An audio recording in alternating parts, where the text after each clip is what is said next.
पुढची बातमी धनगर समाजातल्या विद्यार्थ्यांसाठी सुरू करण्यात आलेल्या इंग्रजी माध्यमाच्या निवासी शाळांमधील गैरव्यवहाराला एबीपी माझानं वाचा फोडल्यानंतर मोठी खळबळ उडाली। सरकारचे कोट्यवधी रुपये लाटल्याच्या आरोपांवरून 25 शाळांची मान्यता रद्द करण्यात आली आणि संबंधितांवर कारवाईचे लेखी आदेशही देण्यात आले। तरीही स्पष्ट आदेश असताना संचालकांनी पुन्हा गुणवत्ता तपासणीचे आदेश देत मान्यता देण्याच्या हालचाली सुरू केल्यामुळे प्रश्नचिन्ह निर्माण झाले। या निर्णयामागे राजकीय वरदहस्त असल्याचीही चर्चा रंगली आहे। पाहूया हा स्पेशल रिपोर्ट।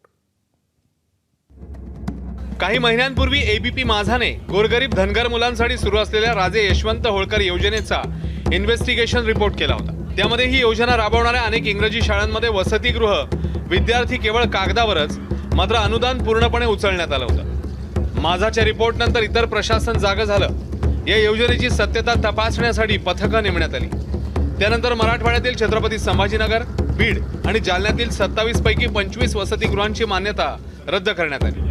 मात्र आता पुन्हा त्याच वसतिगृहांना मान्यता देण्याच्या हालचाली प्रशासनाने सुरू केल्या।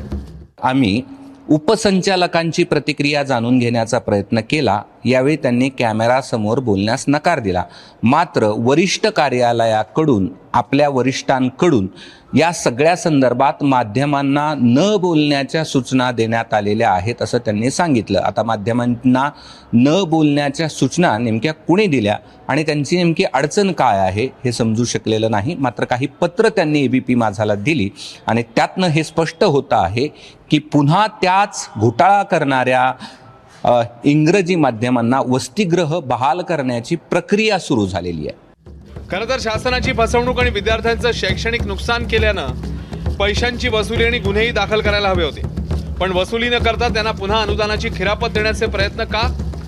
यावर संबंधित खात्याचे मंत्री अतुल सावेंनी काय प्रतिक्रिया दिली आहे ते पाहूया। असा कुठलाही स्टेप घेतलेला आहे, मी सांगितलं तसं ऑलरेडी त्यांच्यावर कारवाई केलेली आहे। त्याच्यामुळे त्या शाळा काय चालू करायचा काही प्रश्नच येत नाही। त्या मुलांना समज ते लोक कोर्टात गेले होते, पण कोर्टाने आम्हाला पुन्हा फेरविचार करावा सांगितलं होतं। आम्ही तसं करू शकत नाही, कारण की त्या शाळांमध्ये सुविधाच नाही आहे, तर त्या शाळांना का परवानगी द्यायची? त्यांच्याकडे सुविधा नसल्यामुळे त्यांच्यावर कारवाई केलेली आहे। ह्यापुढे त्यांना परवानगी जाणारच नाही आहे। म्हणजे ज्या 25 शाळा आहेत त्या 25 शाळांनाही परवानगी नसेल।